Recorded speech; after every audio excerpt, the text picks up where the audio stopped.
Thank you, Richard.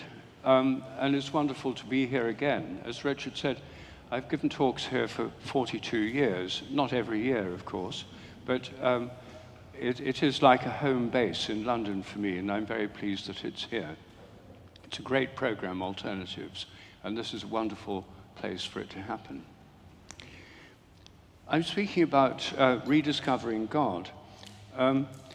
There's actually a word for it, which you may or may not know, Anatheism. You know what theism is, belief in God. You know what atheism is, disbelief in God. Anatheism is returning to God or back to God. And it's something that is happening much more now than it ever has before. Because we live in basically a post-Christian secular society. Recent surveys show that 51% of the British population describe themselves as having no religion. I mean, this is almost unprecedented in human history. As the philosopher Charles Taylor said, in the year 1500, no one in Europe would have been an atheist. It was simply impossible, not because people were simply oppressed or forced to believe in God, but simply you couldn't conceive of a world without God and a world in which nature was not permeated by the divine spirit. It was just an inconceivable thought, except perhaps for a tiny number of people. But over the subsequent centuries, the secular option has become more and more standard, and it's now the default option of most educated people, a kind of secular atheism. In that context, there are many people who find their way back to a belief in God, but it's not quite the same kind of belief as you would have if you just always believed in God. There are still some people in Britain who are raised Christian, Jewish, Muslim, whatever, and continue with their ancestral belief. But most people, especially those from Christian backgrounds, are not in that position. And in rediscovering God, it's a completely different experience from just taking it for granted, taking God for granted from childhood onwards. Moreover, in our modern secular society, it's not a simple, straightforward path because there are so many options. A few generations ago, people just didn't know about other religious traditions. And most people in Britain were either Christian or Jewish, and there were no options. But we now have Buddhist centers, Hindu temples, Sufi centers, shamanic drumming centers, ayahuasca trips to Peru, magic mushroom retreats in the Netherlands. There's so much happening now. It's not as if it's just one option. There's a bewildering variety. And actually, this program here at St. James's is one of the places where you can learn about this variety. I mean, the program here is very varied and gives a lot of perspectives on what one could call a spiritual view of life. So what I'm going to be talking about is my own particular journey with some reflections on the bigger picture. In my own case, I was born and brought up in Newark-on-Trent in Nottinghamshire. My family were Methodists, and Methodists on both sides of the family for at least 2 or 3 generations. So I was brought up in an essentially Methodist world. And Methodists, on the whole, were very religious. I mean, we had a chapel, went to chapel every Sunday. My grandfather was the organist and choir master, then my uncle became the organist and choir master. Hymns were sung very vigorously, much more so than in the Anglican church in Newark, in the parish church. And Methodists had a kind of independent spirit. They helped each other. It was a quite fairly tight-knit community. And my experience of it was loving, helpful, supportive, and people supported each other. I then went to an Anglican boarding school, and that was a completely different take on religion. It was very high church, and I was a chorister, so I became part of the Anglican church music tradition, which I loved. I learned the organ in accordance with my family tradition. I played for services in the school chapel, and became very familiar with the Anglican tradition. But I was also studying science at school. I'd been inspired to do biology by my father, who was a herbalist and a pharmacist, and an amateur microscopist. He had a microscope laboratory next to my bedroom with brass microscopes with big glass domes over them, and showed me slides of kind of wonders of the microscopic world, and drops of pond water with little creatures swimming around in them. He opened my eyes to a whole world I would never have known about, at least till much later, through his microscopes. And through his interest in plants, he collected some of the herbs that he sold, and I learned the names of most common plants and trees from my father and helped collect things. And I had a collection of pressed flowers.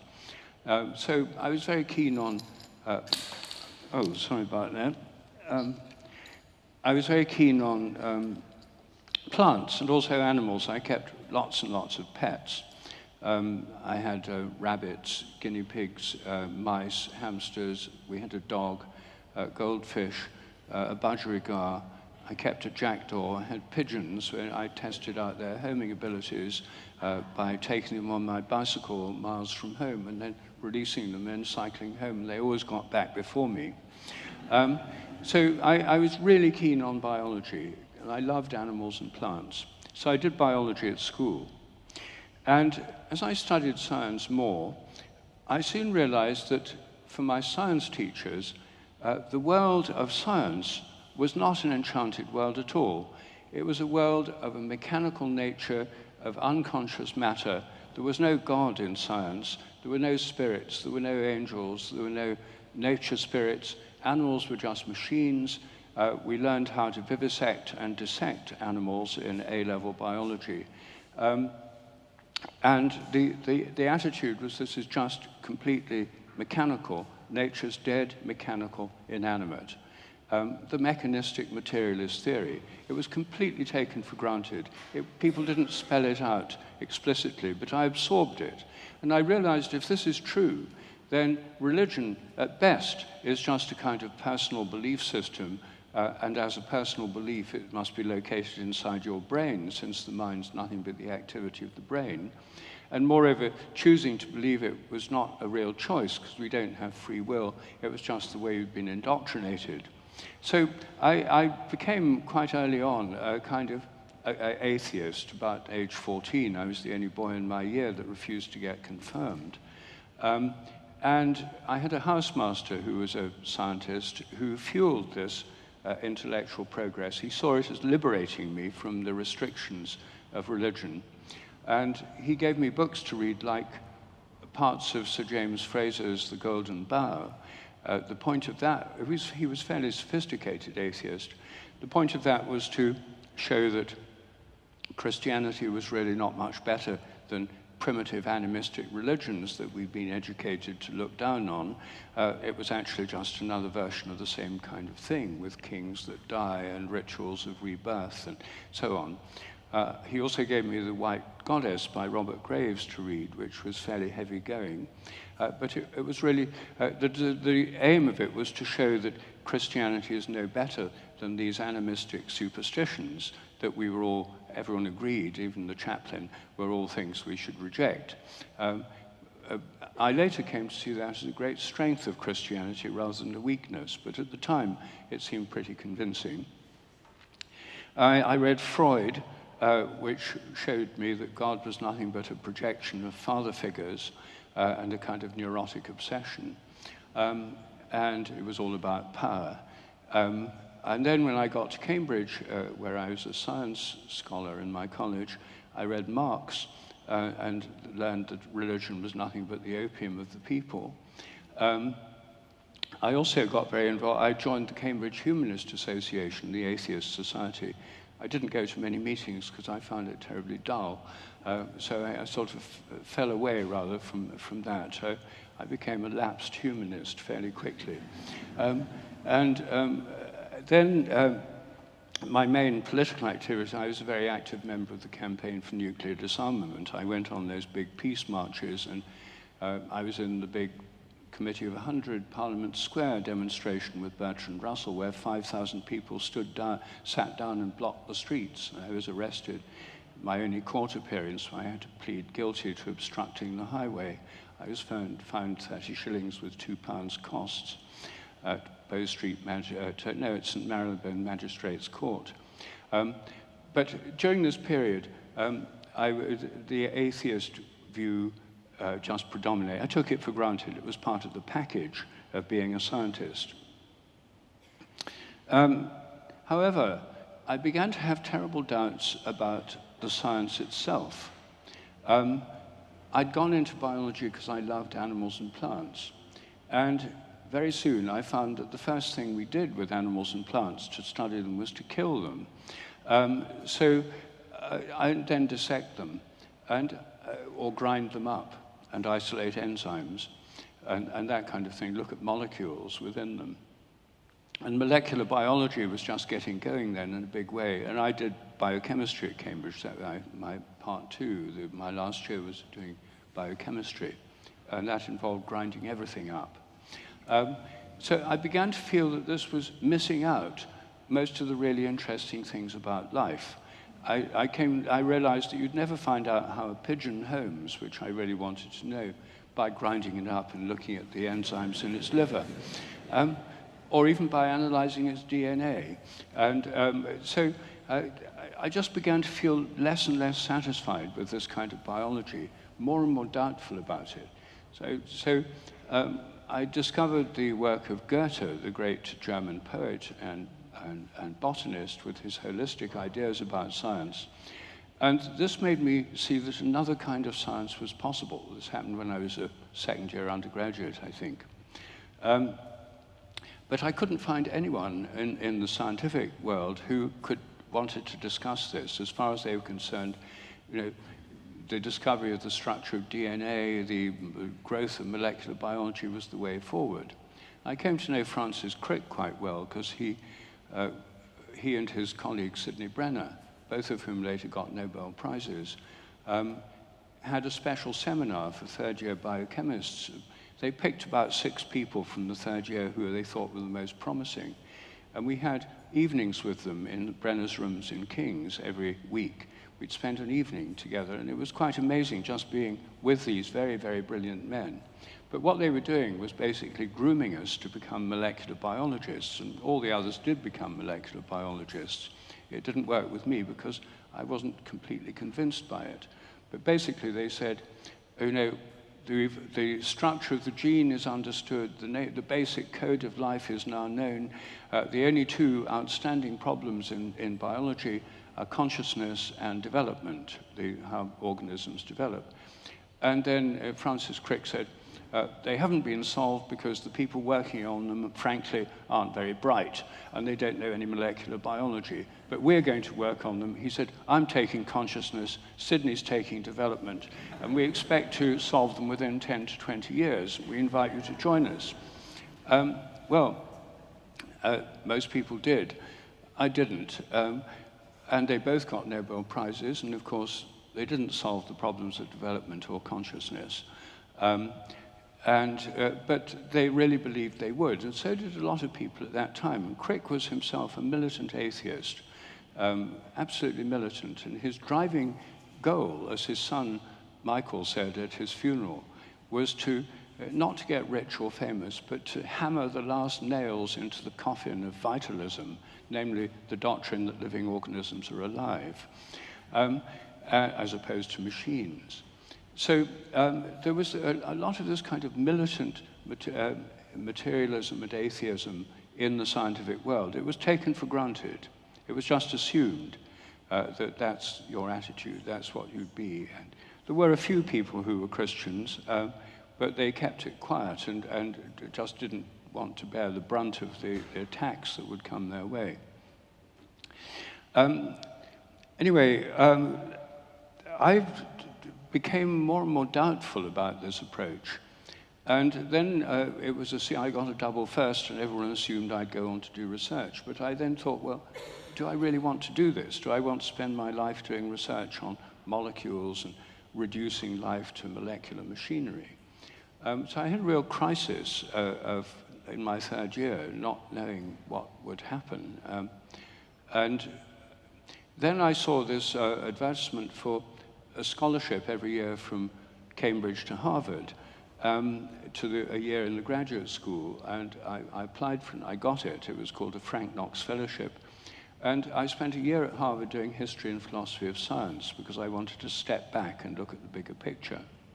This was in 1963 that I went to Harvard. Thomas Kuhn's book, The Structure of Scientific Revolutions, came out in 1962. And it was all the rage among historians of science at Harvard. It was incredibly exciting. Why it was exciting to me was that it showed that at any given time, science is dominated by a paradigm or a model of reality. And in a scientific revolution, a new model comes in. Before that, everything that doesn't fit is rejected, ignored, dismissed. People work within what he called normal science, doing standard kind of thing within the permitted framework. But anything outside it can't be admitted. And I was quite sure a lot of things were being kept out of this mechanistic framework. And it was encouraging to me because it looked as if there could be an alternative, a newer view. And the kind of view I wanted was a more holistic view of nature alive, organisms really organisms rather than machines, and a much greater understanding of consciousness. Anyway, at Harvard, I did help me enormously in getting this bigger picture. And I went back to Cambridge and I did a PhD in plant development. I worked on plants because I didn't want to spend my career killing animals and guillotining rats and things, which is what you had to do if you were working on animal enzymes. And I really enjoyed working on plants. But I still wanted to find a way of working more holistically. And I came across a group called the Epiphany of Philosophers in Cambridge, which was a rather eccentric group of people. It consisted of several philosophers, the professor of philosophy of science, Richard Braithwaite, a fellow of King's, Professor Dorothy Emmett, who was professor at Manchester of philosophy, who'd studied with Alfred North Whitehead, Margaret Masterman, who was Richard Braithwaite's wife and a pioneer of artificial intelligence. Some of the very first steps to artificial intelligence were done in her Cambridge Language Research Laboratory.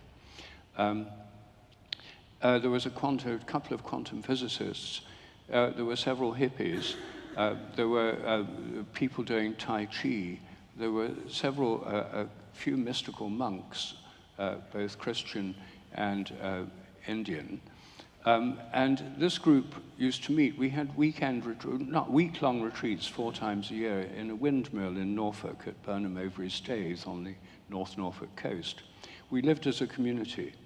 And every morning we had seminars where people would present ideas, and it didn't matter how outrageous the idea. You could present anything you liked, but you had to be able to defend it. So we were talking about alternative medicine, parapsychology, quantum non-locality, Eastern philosophy. But they were very hard-hitting, these seminars. People were quite often reduced to tears. No nonsense was tolerated, but there was a tremendous broad scope. I found this an immensely stimulating environment. And Margaret Masterman was a Christian mystic, and they introduced me to the Christian mystical tradition.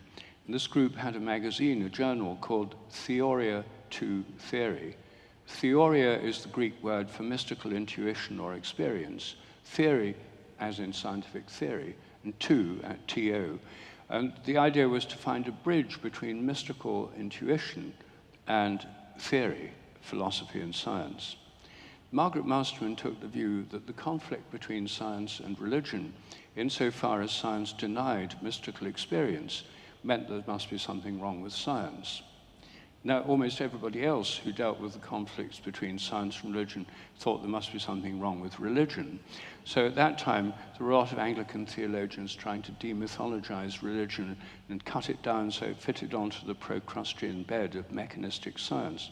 But she was a fire-raising radical who believed that it was completely the other way around, and that there was something radically wrong with science, radically limited, and that we desperately needed a major paradigm change. And that's why we were discussing all these things that were excluded from regular science, like telepathy, parapsychology, acupuncture, mystical experiences, altered states of consciousness, and psychedelics. So this, for me, was an enormously stimulating group to be with. In our retreats, we had a rather unusual format that we lived as a community. Every morning and evening at the top of the windmill, the top room became the chapel, and everyone dressed up in white albs, long white robes. And we said the Anglican matins and evensong, morning and evening prayer every day. We chanted the Psalms in plain song. So I learned Gregorian chanting. And I loved the chanting. I, at that stage, was still an atheist, so I didn't really go along with the sort of religious part of it, but I enjoyed the community, the chanting. And it was also, it had terrifying moments. Every morning in the matins, there was a thing called the chapter of faults, where you had to confess your faults for the previous day. And it wasn't like deep existential faults. It was like not doing your fair share of the washing up, that kind of thing. And at the end of your confession, you had to kneel and confess to the group. At the end of the confession, you had to say, if anyone has anything to remind me of, I'd be grateful to be told. And I dreaded that bit, because Margaret Masterman was never slow in reminding people of faults. She was a formidable woman and quite terrifying at times. And so the chapter of faults often went on quite a long time. But it did form a way of letting off steam every day and kept the community functioning fairly smoothly. Anyway, this period at Cambridge was for me very encouraging, because I was thinking about new ways of doing biology, how biology could be done more holistically. And I got interested in the idea of morphogenetic fields, form-shaping fields, kind of top-down causation as opposed to bottom-up causation. I was really grappling with how plants grow, why leaves are shaped like leaves, why flowers petals have the shape they do, and so on. All the genes in every cell of the plant are the same, and yet the petals are different from the sepals, and they're different from the stamen, and they're different from the roots and the shoots, and the different tissues of the leaves, and so on. So when thinking about this, the idea of organizing fields was already established in biology, a more holistic tradition of biology, but no one knew how they could be inherited. And at this stage, I was reading philosophy by particularly the philosopher Henri Bergson, the French philosopher, his book Matter and Memory, which gave the idea of memory being transmitted directly across time, not having to be carried in molecules or material structures, a kind of causal influence that could leap across time. And I realized that if that happened in biology, it could lead to a completely new interpretation of inheritance. And that led to the idea of morphic resonance, the idea of similar things influence subsequent similar things in self-organizing systems across time and space. So this idea came to me in a flash around 1973. I was a fellow of Clare College at that stage and director of studies in cell biology. And this idea obviously was way off the map of what was going on in the biochemistry department where I was working. And I was terribly excited for several days. I mean, the whole world was suddenly looking completely different. Ideas were just pouring in. So I tried to communicate some of this excitement to my colleagues in the biochemistry department. Went over like a lead balloon. I did better on High Table at Clare, where some of the philosophers and historians were open to talking about this, and in fact were enormously helpful. But it became clear to me that I couldn't go on doing biochemistry and pursue these ideas. So I resigned my fellowship in 1974, and I took a job in a agricultural research institute in India. The reason I did that was because earlier in 1968, soon after I'd been elected to a research fellowship at Clare College, I was very interested in tropical plants and tropical biology.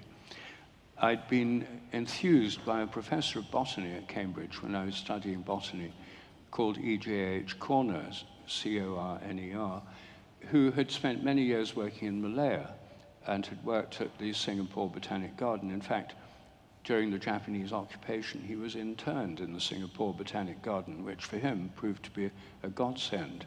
The occupying Japanese officer was a keen botanist, and so was quite happy for Corner to spend the whole of the war interned in the herbarium and in the Botanic Garden, which enormously deepened his understanding of tropical plants.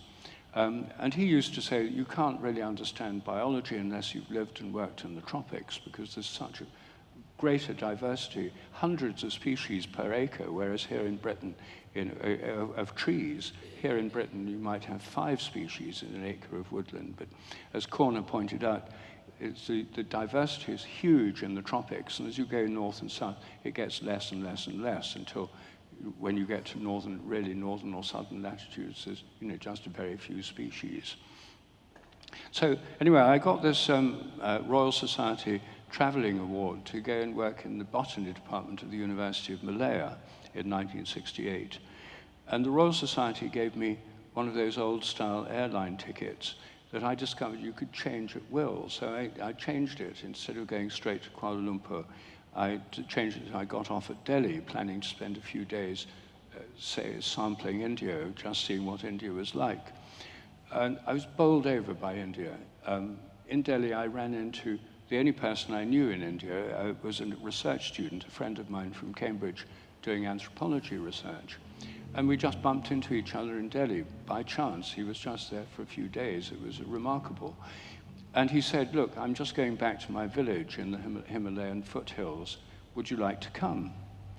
So I said, wow, yes. And I'd been in India 2 or 3 days. And he said, well, we have to take a train, an overnight train to Pathankot.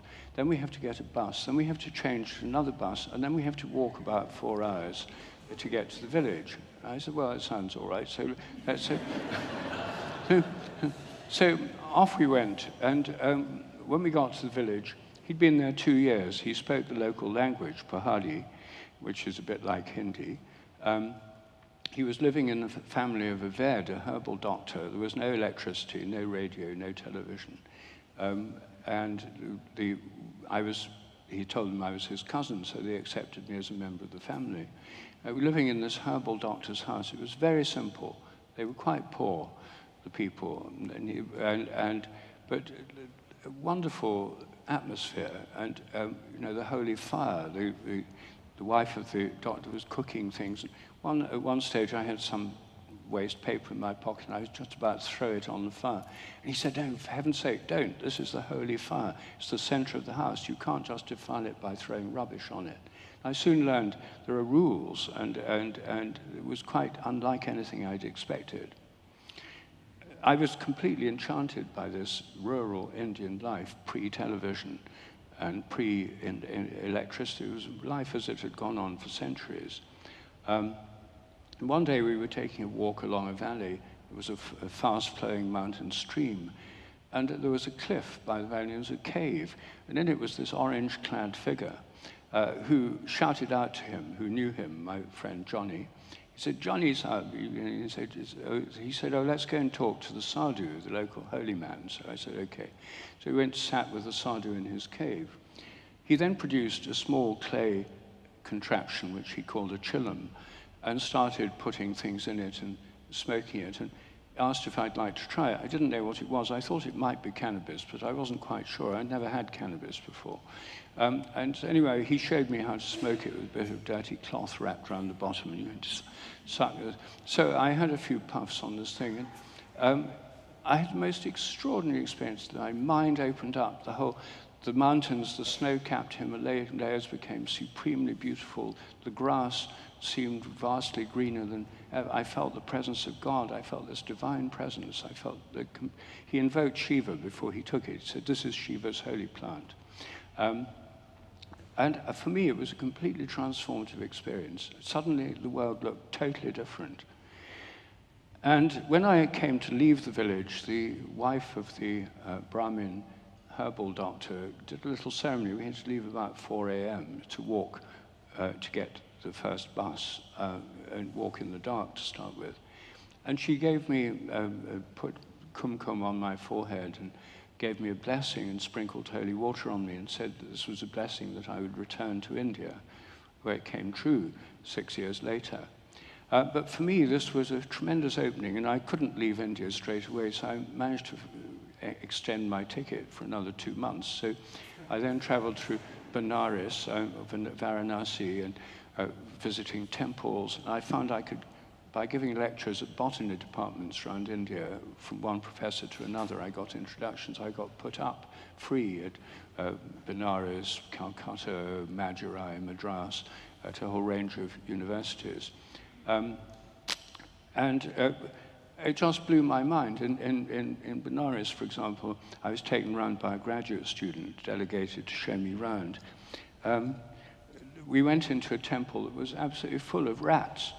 And I said, why are there so many rats in this temple? He said, because it is a rat temple. And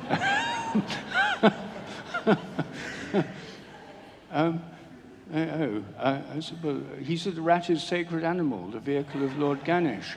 He said, this is the rat temple.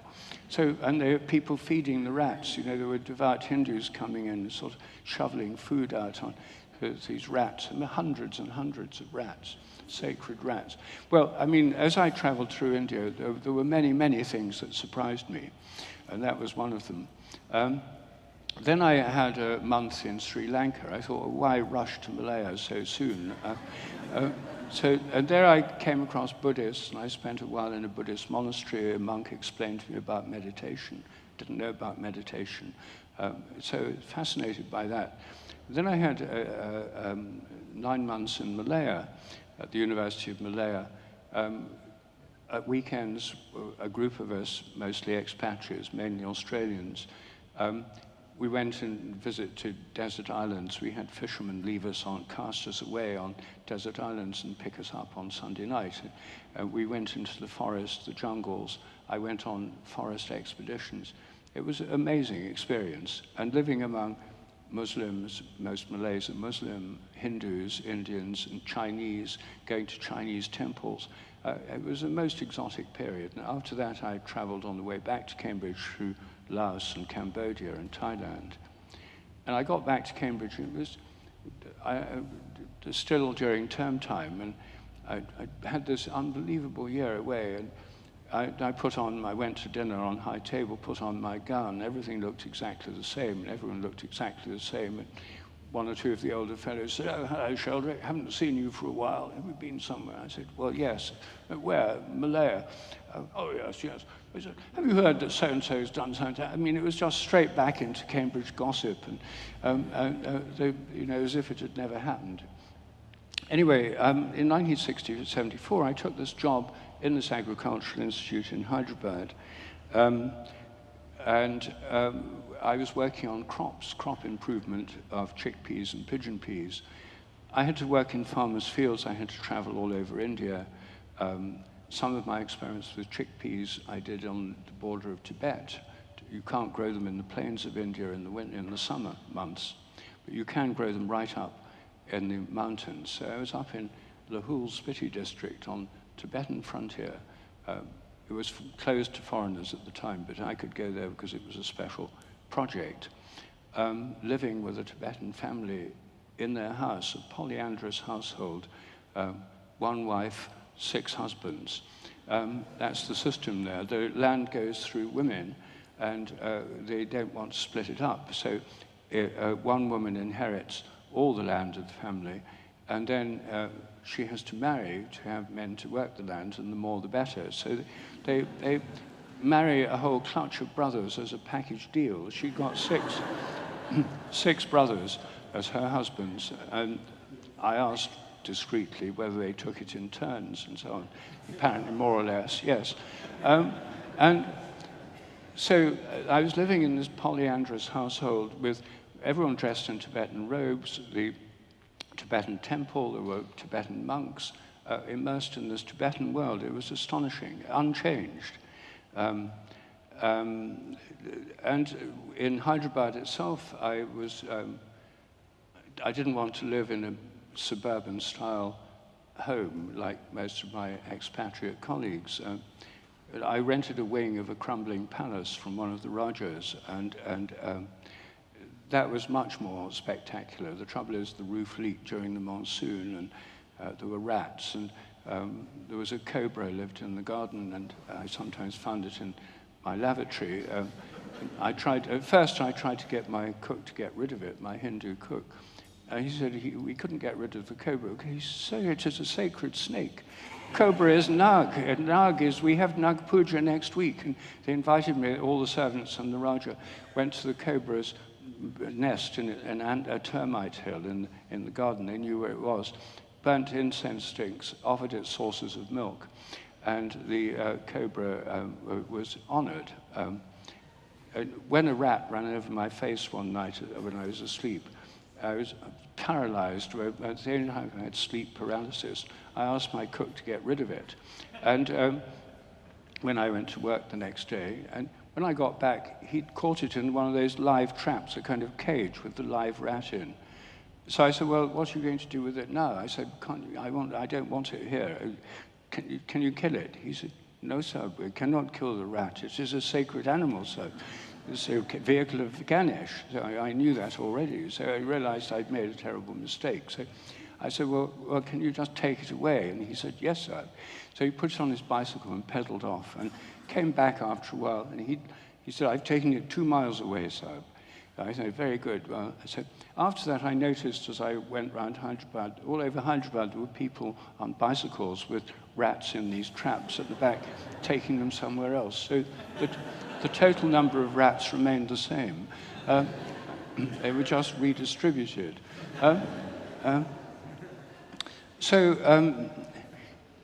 Anyway, I got really interested in going to Hindu temples, discourses. I was doing meditation. I was doing yoga. At Cambridge, after my Malayan trip, I encountered LSD for the first time in 1971, which had had a huge effect on me in terms of opening my view of consciousness. In my case, it was all too true that cannabis proved to be a gateway drug to psychedelics. This experience made me very interested in exploring consciousness without drugs. So I learned transcendental meditation and took up yoga, and I continued that in India. I became very friendly with a Muslim family, and the grandfather of my friend was a Sufi saint.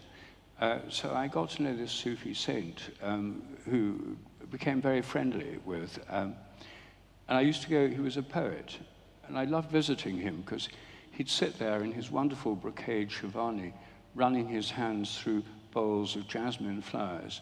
And I wasn't used to this. So I thought religious people ought to be austere. But the lesson I learned from him was that no, all these pleasures are a gift from God. And and he had wonderful perfumes. He had beautiful clothes. He had lovely poetry. He'd recite to me, translate it from the Urdu. And he taught me a form of Sufi meditation. So for a year or so, I did a wazifa, which is like a Sufi mantra, and had this Sufi teacher. He died, and I was one of those honored to carry his body to the burial ground. So all of this was going on in Hyderabad. And I went to see a Hindu guru at an ashram and asked his spiritual advice. And he said, rather unexpectedly, well, you come from a Christian family, from a Christian country. He said, all religions are paths to God. He said, you should take a Christian path. I thought, oh, that's a new idea. Hadn't occurred to me. Then I thought, actually, I'd had this huge blind spot. The only thing I'd never really thought of was Christianity, because the atheist propaganda I'd absorbed is really principally anti-Christian. It grew up in reaction against Christianity, and its primary target is Christianity. So I started saying the Lord's Prayer as part of after my meditation. And then I started going to the local Anglican church, St. John's, Secunderabad, built by Royal Engineers in the colonial period. And really enjoyed doing that. I found, I really enjoyed being back with familiar words, the Book of Common Prayer, and I was confirmed in the Church of South India at the age of 34. But it still seemed to me a little bit lacking in some of the deeper aspects of spirituality.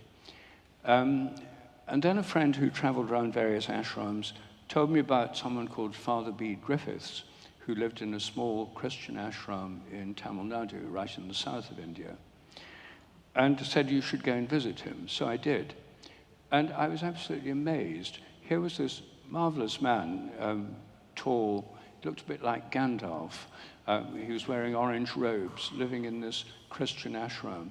He'd been at Oxford. He was taught by C.S. Lewis. He became a great friend of C.S. Lewis's, who'd been a monk, a Benedictine monk in England, but had spent 25 years in India, integrating the Christian and the Hindu tradition. He was extremely well versed in the Upanishads, the Hindu mystical tradition. In the ashram, there's 2 hours meditation a day, an hour in the morning, an hour in the evening. I used to sit on the bank of the sacred river Cauvery to do my meditation. There was yoga. The midday service of Mass began with the chanting of the Gayatri mantra, which is one of the great Hindu mantras. And I said to Father Bede, how can you chant the Gayatri mantra in a Catholic ashram? And he said, precisely because it's Catholic. He said, Catholic means universal, and anything that excludes a path to truth is merely a sect. So I loved his view of Catholicism as a universal approach. Anyway, I met him, I was very taken by him, and I said, I want to write a book about morphic resonance. I can't do it while I'm doing my agricultural research. I'll have to take a year or 2 off. But I'd love to be able to do it in India. So he said, well, come and live here, and you can do it here. So after working in my job for over 4 years, I took time off and went and lived in his ashram, which was lovely. It was a small community. It was very friendly. There was chanting every day. There was meditation and yoga. Father Bede was enormously stimulating to talk to. I had a palm-thatched hut where I wrote my book with a fountain pen and school exercise books I bought from the village shop. And I lived very, very simply. I lived for a year and a half there, and at the end of it, I talked to the monk who ran the finances, and I said, look, I've been contributing to help various village schemes the ashram has, but just to know how much would it cost for my being here for a year and a half? What would the actual cost be? Because I certainly want to give more than that. He said, well, the actual cost of living here for a year and a half, the food and all the services and everything here, he said it's about $150. So $150, I thought, I've got enough in the bank to last for the rest of my life. So it really freed me from money worries, because I realized that I could live simply. It was one of the happiest times of my life. I was living with absolutely minimal carbon footprint or any other kind of footprint in the simplest way possible. Anyway, Father Bede was a huge help to me in rediscovering the Christian tradition and seeing how it could link to the insights of the Hindu tradition, particularly through the idea of the Holy Trinity. The ashram was called, in English, the Ashram of the Holy Trinity. In Sanskrit, it was called Sat Chit Ananda Ashram. And as many of you probably know, the Hindu conception of ultimate consciousness or reality, especially in Advaitic Vedanta, is that the ultimate consciousness on which all else depends, on which the whole universe depends, on which all individual consciousnesses, yours and mine, depend, is called Sat Chit Ananda. It's threefold.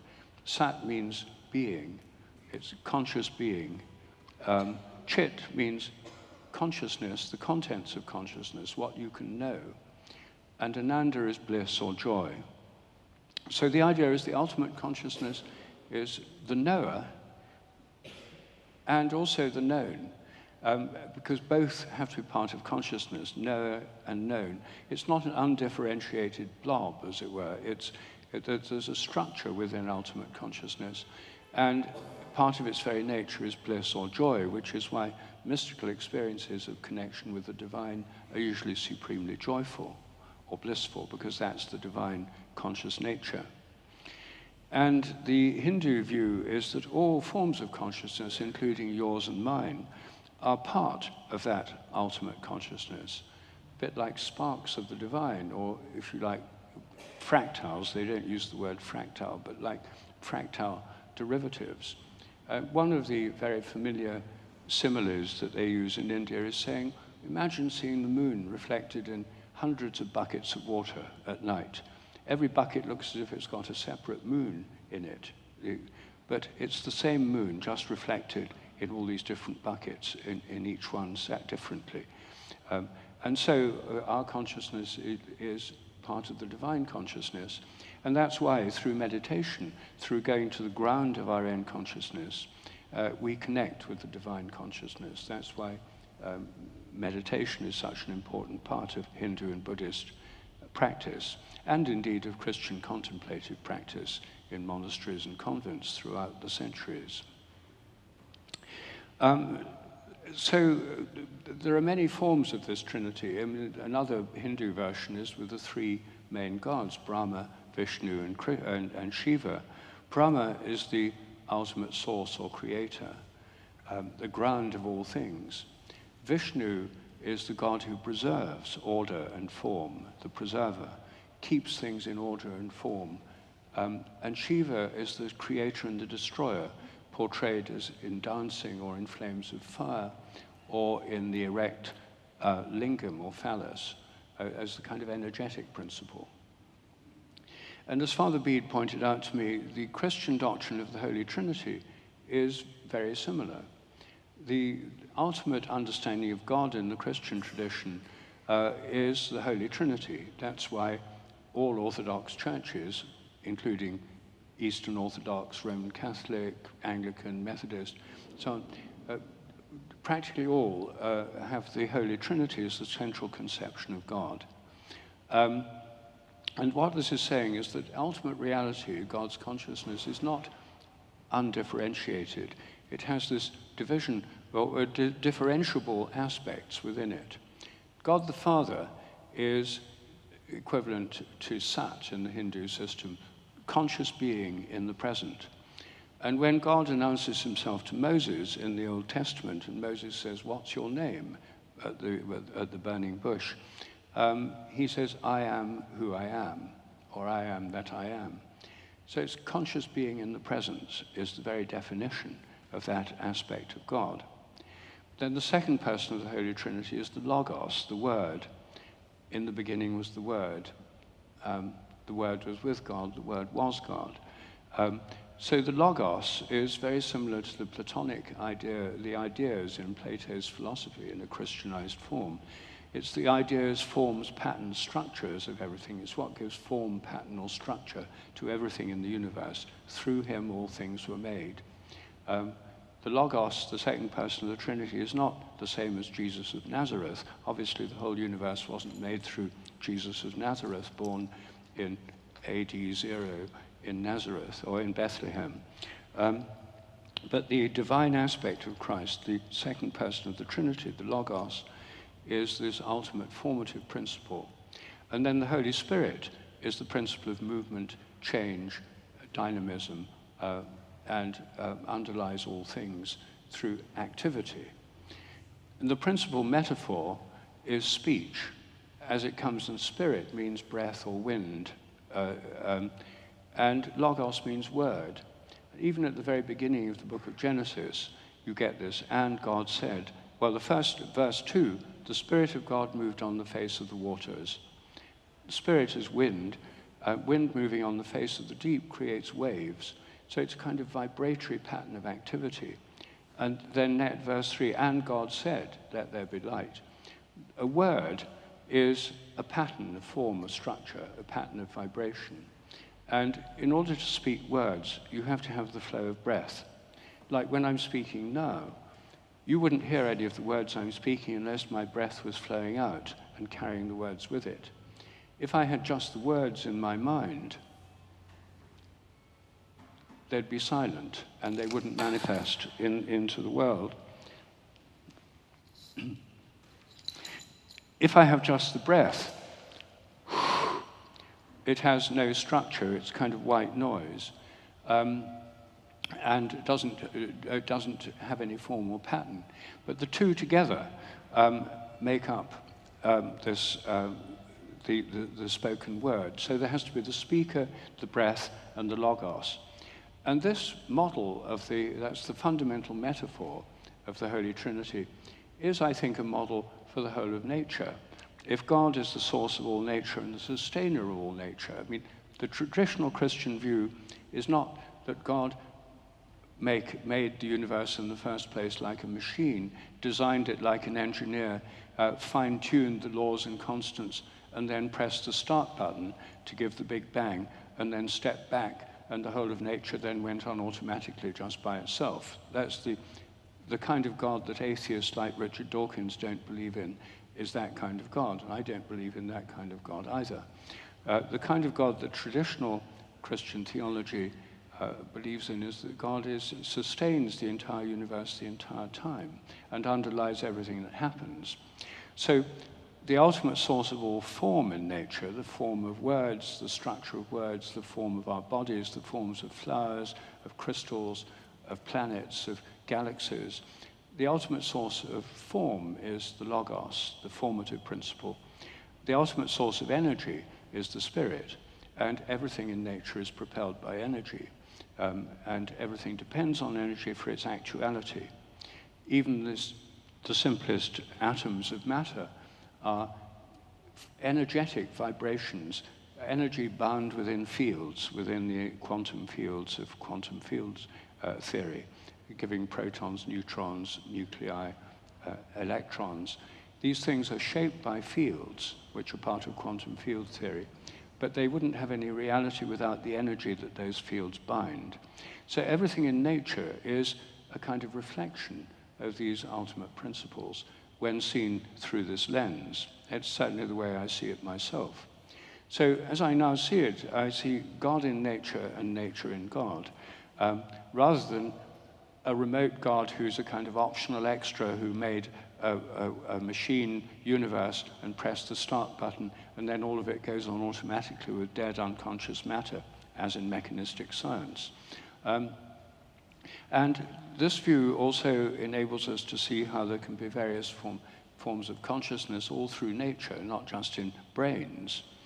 It's an interesting development in modern intellectual life that Panpsychism, the idea of consciousness very widely distributed in nature, is now becoming very fashionable in the academic world. It's somewhat surprising that this is happening, but it is. And the reason it's happening is because mechanistic materialism has one very, very, very big problem. In fact, it's called the hard problem, which is that mechanistic materialism says the whole universe consists of unconscious matter, or unconscious physical reality, and there's nothing but unconscious matter. Then, of course, the problem arises that how come we're conscious? We ought not to be. And a number of eminent philosophers, materialist philosophers, have spent their entire careers trying to prove we're not conscious, and that it's only just neural activity, and to talk of consciousness is just a kind of folk superstition that will finally be got rid of when neuroscience has advanced far enough. There's also, of course, in that worldview, no free will.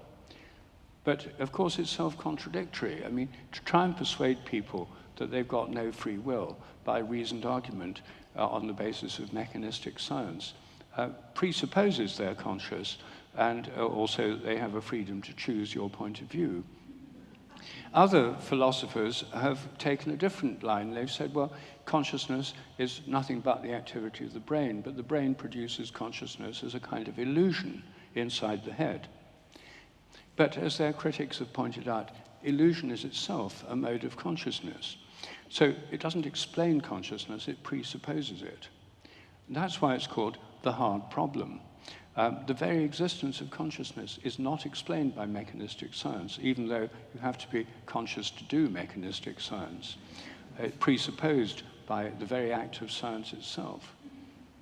So what's happened is that some philosophers, notably Galen Strawson and Philip Goff here in Britain, and philosophers all over the world, in the recent decade or two, have started saying, well, if you say there's just a tiny little bit of consciousness in an electron, a little bit more in an atom, a bit more in a molecule, then by the time you get to a brain, which is very complicated, then you can have full-scale consciousness. And it just emerges. It's different in degree, but not in kind. Now, they don't let this consciousness of the electron or proton make the slightest difference to physics. What they want is to say, well, we'll just say it's there, then it'll be business as usual within science. They're trying to solve the hard problem the easy way. The problem is that you don't need to stop at the human brain. I wrote a paper a couple of years ago called Is the Sun Conscious?, which is published in the Journal of Consciousness Studies, taking them at their word. If you think panpsychism means consciousness in all self-organized systems, then what about the sun? You can make good arguments for the sun being conscious. I try to do it in my paper, which you can read on my website. And if the sun's conscious, then what about the stars? And if the stars are conscious, then what about the whole galaxy? Could there be a galactic mind? And if the galaxy is conscious, what about the whole cosmos? And then we get back to a familiar view of the whole cosmic mind, what Dionysius, what Plato and the Neoplatonists and many of the Neoplatonist theologians of the Middle Ages believed that the whole universe has a soul or mind, the anima mundi, that God is reflected. The second person of the Trinity, the Logos, the cosmic Christ, is the incarnation of God in the whole universe, with this cosmic mind underlying all things. And this view is called Panentheism, God in nature and nature in God. So,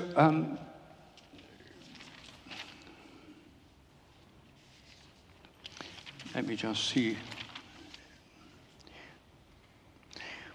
I shall end by just saying that some of my recent work has been looking at the science behind spiritual practices. All religions have spiritual practices like meditation, prayer, fasting, connecting with nature, singing and chanting, rituals, and pilgrimage. And in my book, Science and Spiritual Practices, I show how these practices common to all religions are now supported by science. The thousands of scientific studies have shown that people who have spiritual or religious practices are, on the whole, healthier, happier, and live longer than those that don't.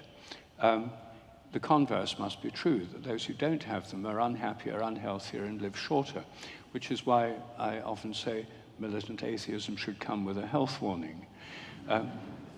Because it puts people off their traditional religious practices and doesn't give them anything else in its stead.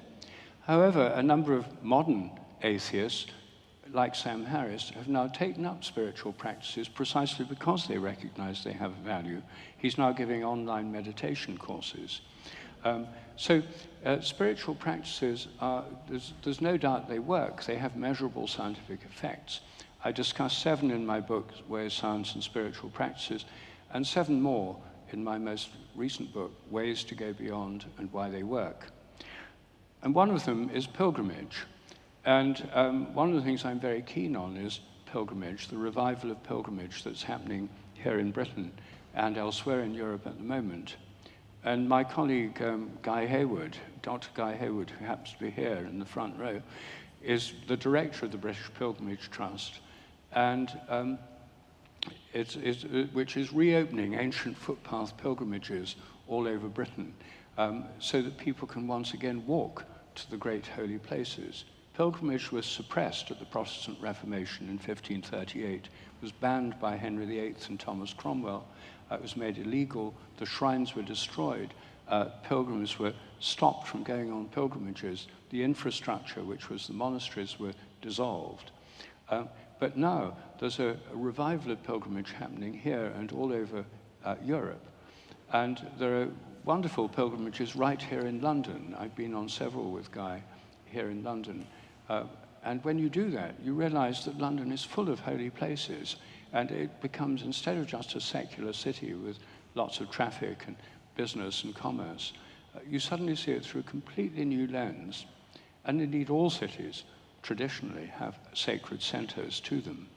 Temples in Sumeria and Babylon were at the center of the city, as they are at the center of many Hindu cities like Madurai.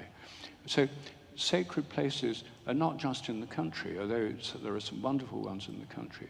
They're in cities, and in fact, in England, our great cathedrals define a city traditionally. Wells and Southall, or Southwell, are cities, even though they're very small towns, because they have cathedrals, whereas a lot of very big towns are not cities, because they don't have cathedrals. So holy places are part of urban and rural life, and rediscovering them and walking between them is a fantastic way of reconnecting with this tradition. Well, that's enough from me, really. But I think that this revival of pilgrimage and of spiritual practices and the anatheism, the rediscovery of God that's going on in increasing speed at the moment, is one of the most interesting and hopeful things in the modern world. And heaven knows there aren't many hopeful and interesting things in the modern world. And this is one of them. And I think it's probably the most important of them all, because I think it helps reconnect us with ourselves, with each other, with that which is beyond the human level, with the natural world, and gives us hope and vision for doing something about the many crises which are unfolding around us. Thank you.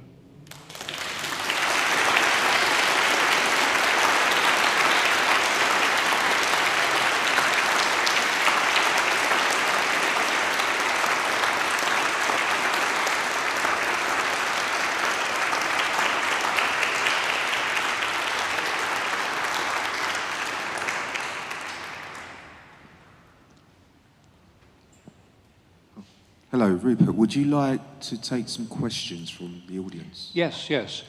Could you find the people who are ask them? I don't want to choose the people. If you can find people who want to ask them and give them the microphone. Well, the first hand I see went up was this one. So yeah. if you could kindly please put your hand up, and I'll try and get round to some of you. I can't take all of them, but I'll actually just come round and, let you ask questions. Thank you.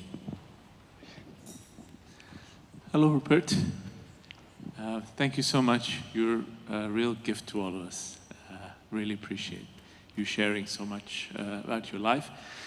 I come from the Sufi tradition, and like you, I have a connection with India, and I've been spending time with Buddhist monks in monasteries and Hindu monks in ashrams, and I've been actually doing the same kind of synthesis between the Islamic traditions and learning from, as you described yourself.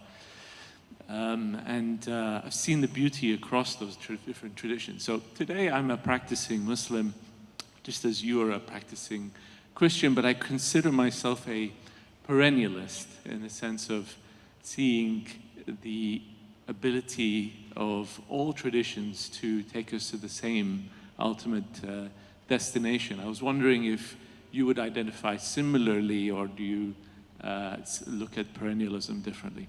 Thank you.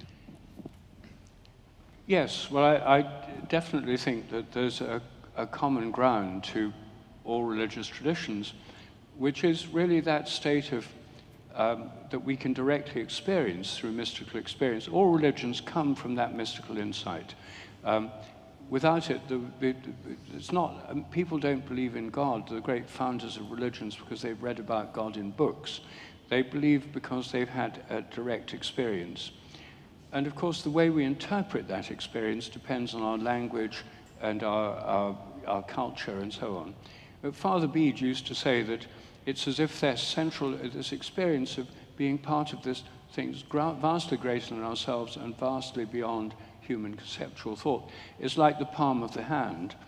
And then the fingers of the hand are like the different religious traditions that come out of it and lead back into it. And each finger is different, and each religious tradition is different. Its language and its stories and its sacred writings and its rituals are different. But there's some way in which they point to something that they have in common. And sometimes this is called the perennial philosophy. But I think perennial philosophy is a bit misleading because it's not really a philosophy, which might imply something you read in books or study in seminar rooms. It's more a kind of experience that people share. And one of Father Bede's, he was my main teacher, which is why I keep referring to him. One of the things he found in interreligious dialogue was that if you try talking to people about the doctrines and the tradition and stuff, then you easily get bogged down in what's right and what's wrong. Even within each religion, there are people who quarrel with each other, Protestants, Catholics, Sunnis, Shias, and so on. What he found worked, and what I found really works too when I've done it, is not ask people what the theory is, but what they actually do. So like, how do you actually pray? How do you actually meditate? How do you go on pilgrimage and stuff? And then share the experience, and then it becomes a lot more in common emerges from that. So I take, although I'm a practicing Christian, I find myself at home in Hindu ashrams, most of the ones I've been to, among Sufis. I recently visited a Sufi group in Amman, Jordan. I spent several very happy days with this group of Sufis and found so much in common. So I've had this experience over and over again of the sense that we differ, but the ultimate thing that is most important is not different. How can it be? If there's an ultimate unity underlying all things, it can't be divided up into little bits or segments. The way we interpret it or speak about it can, but the ultimate unity by definition is an ultimate unity.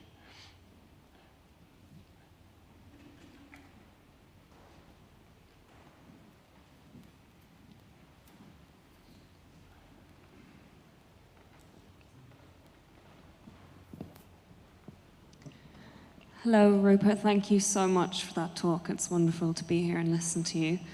I have a question which I need to preface a bit by explaining where I'm coming from with it, which is that I was raised Catholic in Ireland, then swiftly bounced away from it as I got older and had similar realizations to you. And now I've just found myself in the world of shamanism in the Mongolian tradition. My teacher is a shaman from Mongolia. And what really struck me with that was the role of feminine energy in shamanism and animism generally. It's got a much more pronounced role that's equally celebrated as the role of masculine energy. And I wanted to get your thoughts on that within Christianity and the role of the feminine is there. I know there's the Virgin Mary, and I left all of this when I was quite young, so I'm similarly, maybe having a bit of anatheism going on as well. But yeah, it seemed to me that there was a big lack there with Catholicism, so yeah. Well, first of all, about shamanism, I think we have a lot to learn from shamanic traditions because they're often very much connected with the natural world, more so than mainstream religions, which have become a bit more disconnected from it. I think that the roots of all these religions are very shamanic. I mean, if you look at the Hebrew prophets like Elijah, they lived in caves in the wilderness. They were fed by ravens, it says, the account of Elijah there was a kind of strong shamanic element in the Hebrew prophets. Now, I think that and shamanic traditions around the world have retained this sense of connection with the animal and vegetative worlds, and that's why I think there's a lot to learn from them. In terms of female energy, I think it's certainly true that most religions have been pretty patriarchal for quite a long time. Not just religions, armies, governments, states, universities, I mean, everything you can think of, every institution. But I think one of the interesting features of Christianity is that women played such a very important part in it right from the beginning. And the Blessed Virgin Mary is a key figure. The first witness of Jesus' resurrection is St. Mary Magdalene, a woman. And the person who anoints, Christ means the anointed one. And the only time he was ever anointed by anyone was not by a high priest, but by a woman who was usually identified with St. Mary Magdalene, anointing his feet and him with oil. So I think in a sense, St. Mary Magdalene is the kind of archetypal priestess.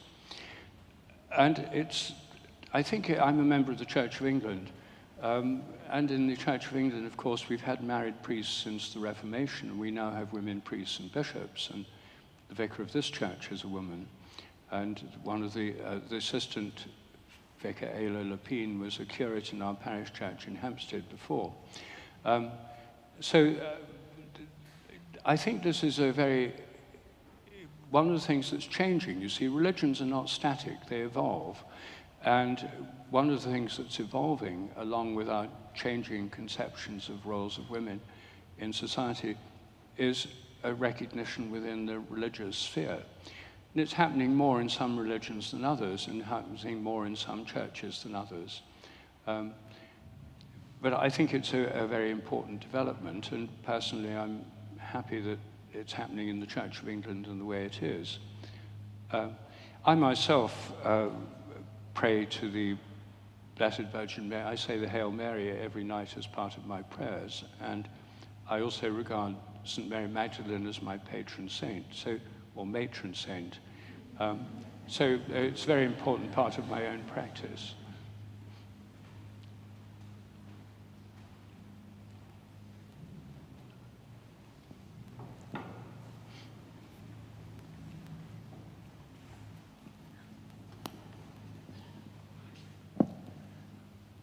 Rupert, I want to say how inspiring you are to me, so thank you very much for that. I wanted to ask you, what combination of philosophy, science, and technology do you think has the greatest potential to deepen and increase our connection with the divine? And what do you think its potential is? What connection of philosophy, technology, and science would help us most? Yeah. Well, I've written these 2 books on spiritual practices because I think there are several, a range of practices that can really help us. I think that sometimes you could say the technology of holy places, if you think of cathedrals, it's not exactly modern technology, it's medieval technology, but when you look at what they achieved in the Middle Ages with the great cathedrals like Lincoln or Canterbury or Wells or Salisbury, it's completely staggering.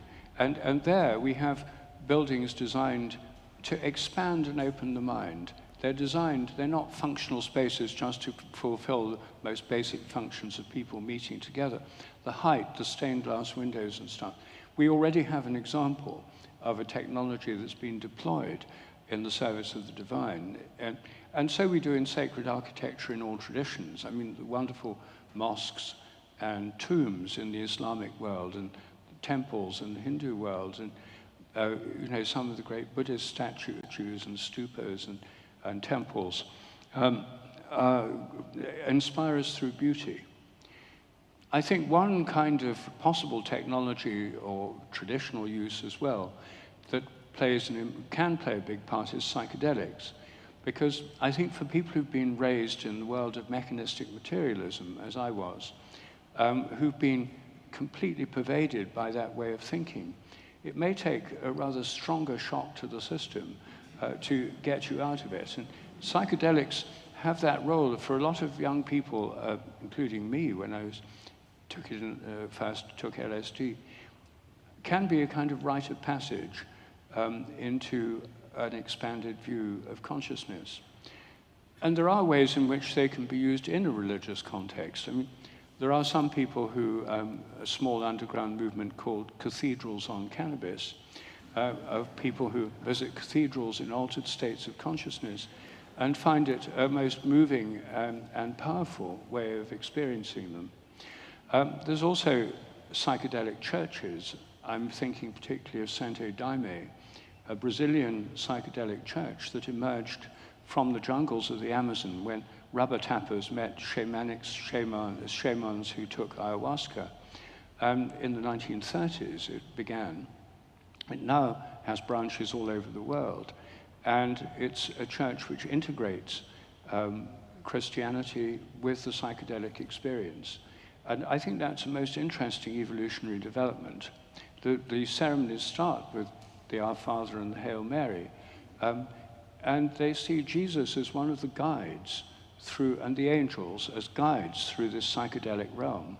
The psychedelic realm is a vast realm of imagination. I think it's, as it were, a more intense version of the dream world, which has limitless possibilities.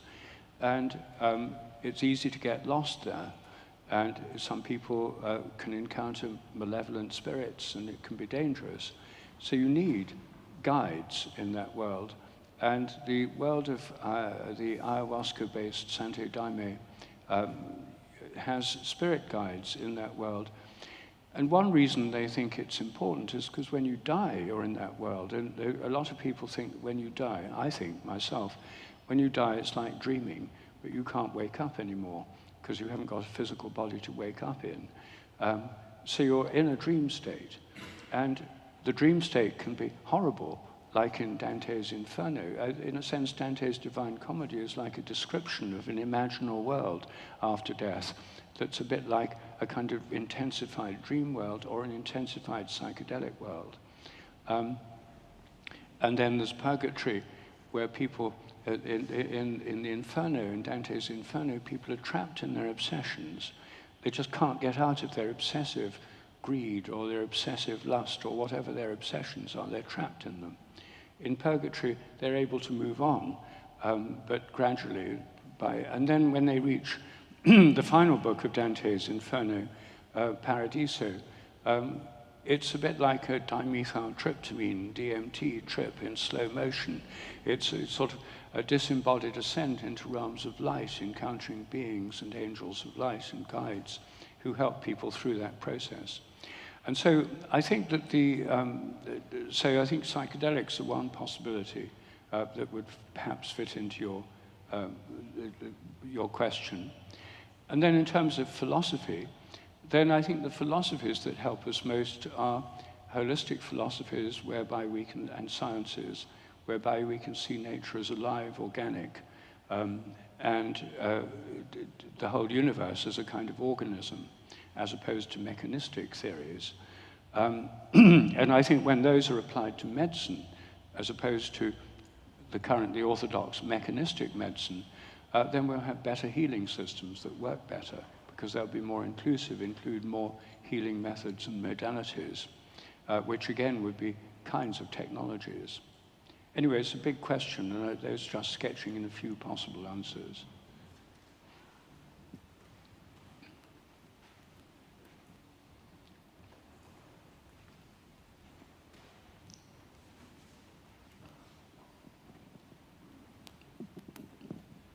Thank you very much for your talk. This might provoke the shortest answer it's possible for one to give. Do you have any recollections of Krishnamurti, and did you meet David Bohm? The answer is yes and yes. When my first book, A New Science of Life, came out, a book I wrote in Father Bede's ashram. It's my first book on morphic resonance. It's now available in a new third fully updated edition.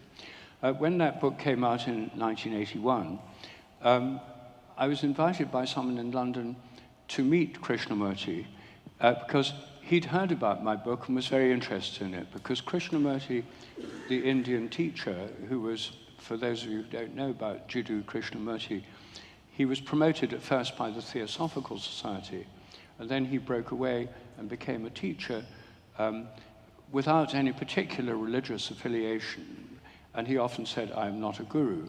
Actually, I think he was, but he said he wasn't. But he was a teacher, and many people followed him. And one of his doctrines was that if I undergo a transformation of consciousness, it makes it easier for everyone else to undergo it. He often said, "I am humanity," that we're all connected.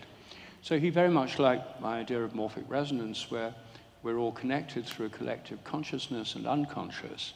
And so we had a dialogue in Britain. And then in 1982, I went to California for the first time when my book, A New Science of Life, came out in America. It was published in California, where I encountered all sorts of new people. I went to the Esalen Institute. I met Stan Groff, who was doing LSD research. I met Terence McKenna, who became a great friend of mine, and Ralph Abraham.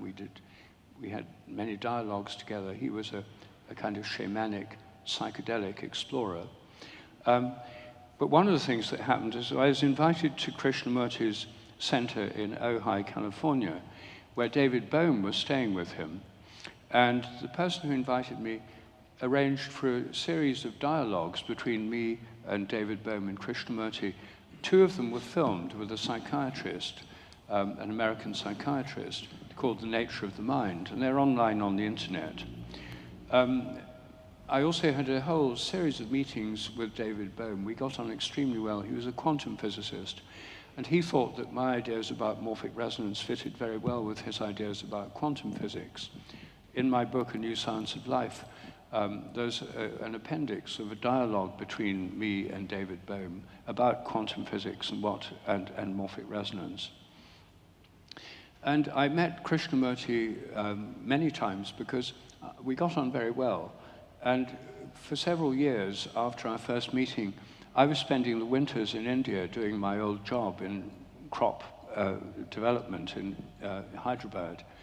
Then I spent the May or June I was spent in California, and in the autumn I was here in England.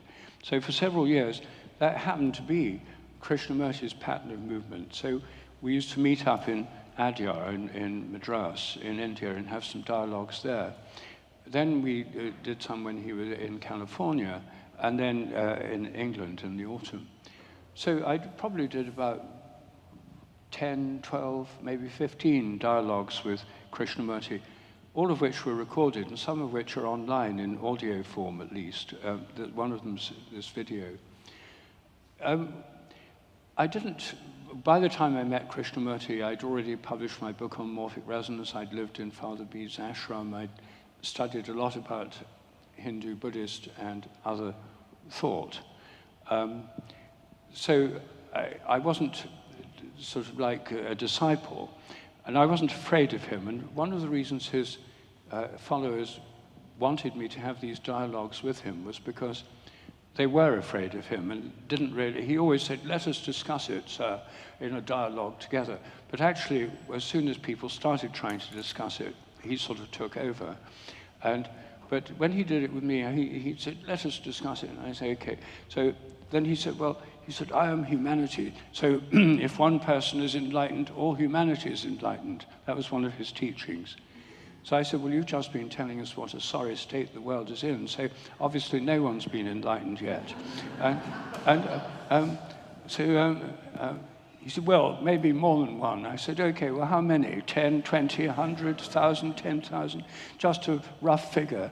And so anyway, it was fun. We teased each other, and we had fun. He liked it because we played with ideas, and he had a sense of humor, and we had a lot of fun talking to each other. So I really appreciated that.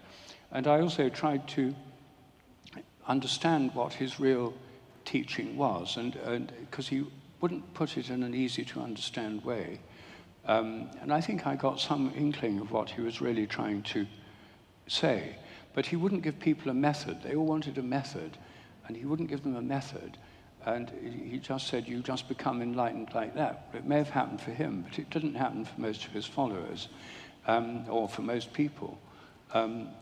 So it was kind of paradoxical. He was a teacher, but he refused to teach a method. And so anyway, we became, I would say we became friends, and so I became friends with David Bohm as well, and we saw eye to eye on a lot of questions within science. But the key dialogue is that one that's in A New Science of Life. Rupert, I think we'll have to finish there. Thank you so much for recounting your experiences in such vivid detail. And it's been a very rich and inspiring evening. Thank you so much. Thank you.